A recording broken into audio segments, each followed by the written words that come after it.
We humans are insatiably curious. We've been asking questions since the dawn of history. We've especially been asking the big questions about origin and destiny. Where do I come from, and where am I going? The problem is that these are not easy questions. And with the rise of artificial intelligence, the questions become even more daunting. Will technology change what it means to be human? How should we think about the artificial intelligence we encounter in everyday life? Will all this change the way people think about God? I believe that there are real, credible answers to these questions. Christianity has some very serious, sensible, evidence-based things to say about the nature of our quest for superintelligence, that it is real answers way beyond anything that AI prophets can even dream about.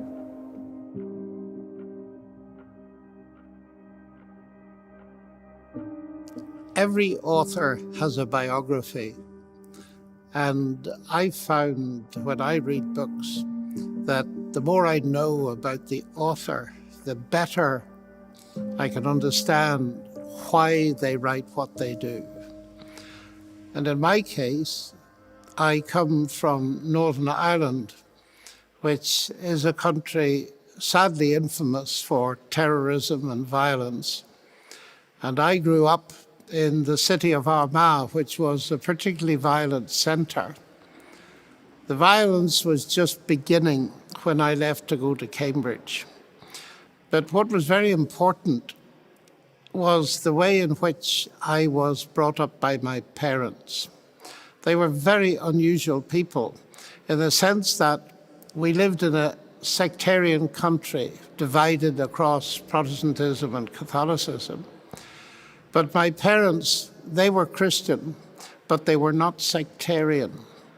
And that was demonstrated by the fact that my father, who ran a medium-sized country store, he tried to employ as best he could people from both communities. And the shop was bombed because of that, my brother nearly killed. And I asked him once why he'd done that. And he said, well, I believe that the biblical account of human life is correct, that human beings, no matter what they believe, are made in the image of God and therefore of infinite value, and I try to treat them that way. And that has become a life principle for me. And we'll be looking at that a little bit later, the significance of human life. But the second thing I got from my parents was they loved me enough to allow me to think. And that I discovered later was unusual because the country was full of religious bigotry. But my father in particular read widely, although he didn't have the education I later got, and encouraged me to read as widely as I could. When I was about 14, he gave me a copy of the Communist Manifesto. And I said, have you read that? He said, no, but you should. I said, why? Because you need to know what other people think. So with that background, I went up to Cambridge to read mathematics, although I was originally interested firstly in languages and secondly in electrical engineering. I ended in Cambridge because my school headmaster thought I might have a chance of getting there. And I suppose one of the first interesting things about Cambridge was that C.S. Lewis was still there. And I was able to attend some of the very last lectures he ever gave. But I was challenged when I got to Cambridge. Very early on, a fellow student said to me, do you believe in God? And then he apologized and he said, I shouldn't have asked you that. You're Irish. All you Irish believe in God and you fight about it. And of course, I'd heard that many times, but I thought I've got a real opportunity now at Cambridge to meet people from different worldviews and to find out what makes them tick, to befriend them. And so I searched for people who did not share my Christian worldview. And I've been befriending people like that ever since. So what that explains about me is that I've always been, since childhood, interested in the big questions of life, the big worldview questions. And being a mathematician, I've wondered, well, where does mathematics fit in science? And then where does science fit in our view of reality? Does science tell us everything? Or is there more to be found?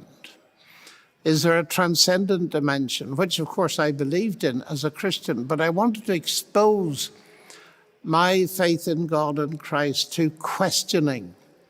And so for all of my life, I have opened myself, made myself vulnerable, if you like, to facing really big questions.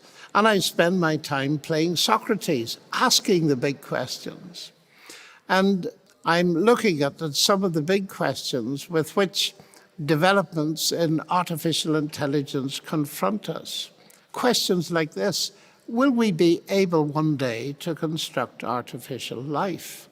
Will we be able to re-engineer humans so that they become super intelligent? And what implications will advances in AI have on our worldviews in general, and indeed on the God question in particular? Now, I have never personally constructed an autonomous vehicle or weapon indeed. I've never designed a machine learning system. But you don't have to be able to do either of these practical things in order to have an intelligent discussion about their implications. My background is in pure mathematics and the philosophy of science, and that has given me a keen interest in the public understanding of science. So let's begin with human curiosity about the questions: where do I come from and where am I going? Our answers to the first shape our concepts of who we are. A person who has lost his memory often loses his identity and has to be given information about their past in order to reconstruct their identity. So the past determines our identity. But then the second question, the matter of the future, where we're going, our answers to that question give us our goals to live for. The sad tragedy is that people commit suicide and often leave a note behind them saying, I had nothing to live for. So we live for the future, and our identity is shaped by the past. And both of those fill up our worldview and help to define it. Now, what is our worldview? It's the narrative within which we live our lives, the narrative that give our lives their meaning. And over the years, many answers to these questions, of course, have been proposed by science, philosophy, religion, politics, and so on. And two of the most famous futuristic scenarios are the novels Brave New World by Aldous Huxley and George Orwell's 1984, which suggested my present title. Both novels are dystopian. That is, according to the Oxford English Dictionary at least, they describe an imaginary place or condition that is as bad as possible. However, they are very different. The famous sociologist Neil Postman says, Orwell warns that we will be overcome by an externally imposed oppression. But in Huxley's vision, no big brother is required to deprive people of their autonomy, maturity, and history.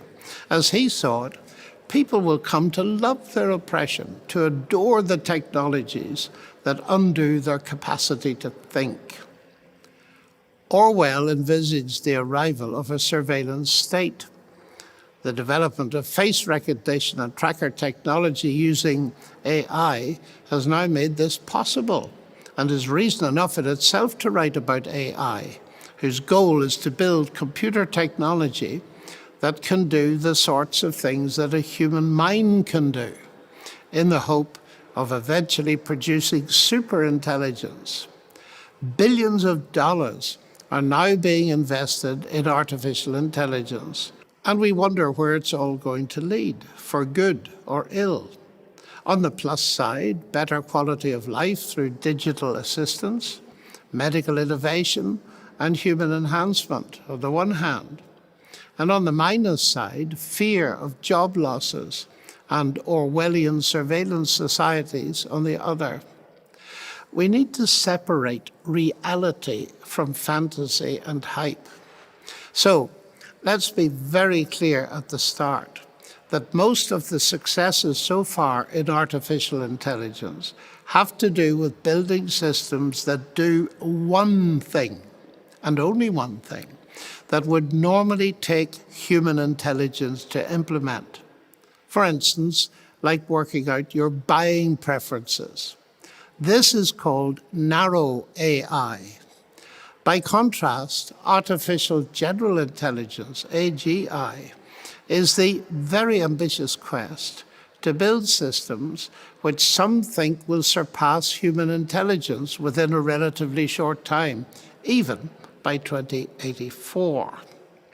On that score, 3 contemporary best-selling books came to my attention. Firstly, 2 books by Israeli historian Yuval Noah Harari, Sapiens, which deals, as its title suggests, with the first of our questions, the origins of humanity. And secondly, Homo Deus, A Brief History of Tomorrow, which deals with humanity's future. The third book is, like Huxley's and Orwell's, a novel, Origin by Dan Brown. It focuses on the use of AI to answer both of our questions in the form of a page-turning sci-fi thriller that is likely to be read by billions of people. Brown also focuses on the question, will God survive science? A question in various forms that has motivated me to write several of my books. That work has led me to the conclusion that God will more than survive science. But it has also led me seriously to question whether atheism will survive science. A very controversial viewpoint, I know. One of Dan Brown's main characters in Origin is a billionaire, of course, computer scientist and artificial intelligence expert, Edmund Kirsch, who claims to have solved the questions of life's origin and human destiny. He intends to use his results to fulfill his long-time goal to employ the truth of science to destroy the myth of religions, meaning in particular the 3 Abrahamic faiths, Judaism, Christianity, and Islam. Perhaps inevitably, he concentrates on Christianity. His solutions, when they are eventually revealed to the world, are a product of his expertise in artificial intelligence. His take on the future involves the technological modification of human beings. Now, it should be pointed out right away that it is not only historians and science fiction writers, but some of our most respected scientists who are now suggesting that humanity itself may well be changed by future technology. For example, UK Astronomer Royal Lord Rees says, we can have zero confidence that the dominant intelligences a few centuries hence will have any emotional resonance with us, even though they may have an algorithmic understanding of the way we behaved. The term AI, or artificial intelligence, was coined in a summer school held at the mathematics department of Dartmouth University in 1956. a conference that was organized by John McCarthy, who said, "AI is the science and engineering of making intelligent machines." However, the idea of constructing machines that can simulate aspects of human and indeed animal behavior has a very long history, some of which we describe, particularly the brilliant work of Alan Turing during World War II to decode messages encrypted by the Germans on their Enigma machine. More recent landmark achievements that attracted huge public attention were IBM's Deep Blue computer, which beat world chess champion Garry Kasparov in 1997. And in 2016, Google's AlphaGo program became the first to beat an unhandicapped professional human Go player using machine learning. Early robots and AI systems did not involve learning. Key to the current machine learning process is the idea of an algorithm, which may be of various types, symbolic, mathematical, and so on. The word algorithm itself is derived from the name of a famous Persian mathematician, astronomer, and geographer, Muhammad ibn Musa al-Khwarizmi, who lived around 780 to 850. An algorithm is, quotes, a precisely defined set of mathematical or logical operations for the performance of a particular task, according to the Oxford English Dictionary. The key feature of an algorithm is that once you know how it works, you can solve not only one problem, but a whole class of problems. One of the most famous examples is the Euclidean algorithm, which is used to find the greatest common divisor of two positive integers, and which many of us learned at school. In a typical contemporary artificial intelligence system, the relevant algorithms are embedded in computing software that sorts, filters, and selects various pieces of data that are presented to it. In general terms, such a system can use training data to, quotes, learn, machine learning that is, to recognize, identify, and interpret digital patterns such as images, sound, speech, text, data, and so on. In short, a machine learning system takes in information about the past and makes decisions or predictions when it is presented with new information. In a lot of early work in artificial intelligence, algorithms were designed to solve a particular problem. In more recent AI, a general algorithm is designed which, quotes, learns a solution to the problem. Often the human developers don't know an explicit algorithm for solving the problem and don't know how the system arrives at its conclusions. Early chess playing programs were of the first type. Even Deep Blue was more in this category, whereas the modern Go software is of the second type. But here are some examples of AI systems so that we can make this more precise and clear. For instance, Amazon uses algorithms that trace your online purchases, and mine too, and uses statistical methods to suggest new products you or I might like to buy. Algorithms have been devised to sort through job applications and suggest the applicant most suited to the job. AI systems are already up and running that work with a database consisting of many thousands of X-rays of lungs, for example, labeled according to their states of health by top-level medical professionals. In that sense, the system learns about the various diseases from the labels. The system then compares an X-ray of your lungs or mine with this database in order to check whether or not you have, say, a specific type of lung cancer. Such a system is an example of what is called supervised machine learning and has been very successful in recent years.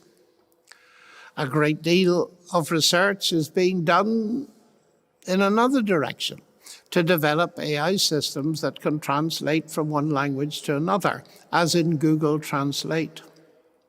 Facial recognition is now highly developed.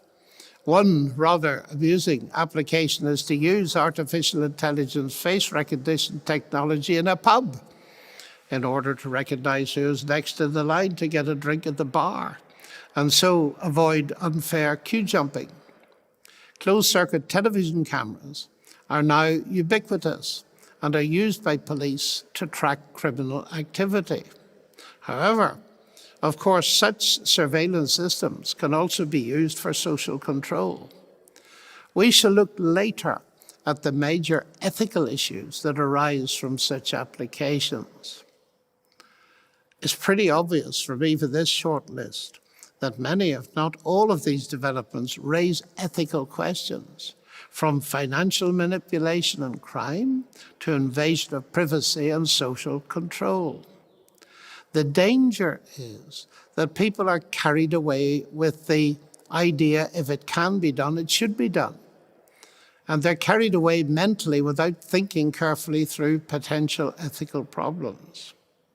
You see, the big question to be faced is this: how can an ethical dimension be built into an algorithm that is itself devoid of heart, soul, and mind? And it's here that the language of AI can be confusing. For instance, its use of everyday words like learning, planning, reasoning, intelligence, as technical terms to describe inanimate machinery can give the impression that AI systems are more capable than they actually are, since they often use such terms in a much narrower way than common use. As a result, media coverage of AI tends to over-dramatize results and be over-optimistic or over-fearful. Professor Joseph McCrae Mellichamp of Alabama, speaking to a conference at Yale in 1985, said, "It seems to me that a lot of needless debate could be avoided if AI researchers would admit that there are fundamental differences between machine intelligence and human intelligence, differences that cannot be overcome by any amount of research." In other words, to cite the succinct title of Mellichamp's talk, the artificial in artificial intelligence is real, a brilliant formulation, to my mind, of the situation. Computer scientist Professor Danny Crooks of Belfast also stresses the need for realism here. He says, "We are still a long, long way from creating real human-like intelligence. People have been fooled by the impact of data-driven computing into thinking that we're approaching the level of human intelligence. But in my opinion, we are nowhere near it. There are reasons to doubt, in fact, if we will ever get there." Now, we need to have this in mind as we look at Dan Brown's use of narrow AI in our next session.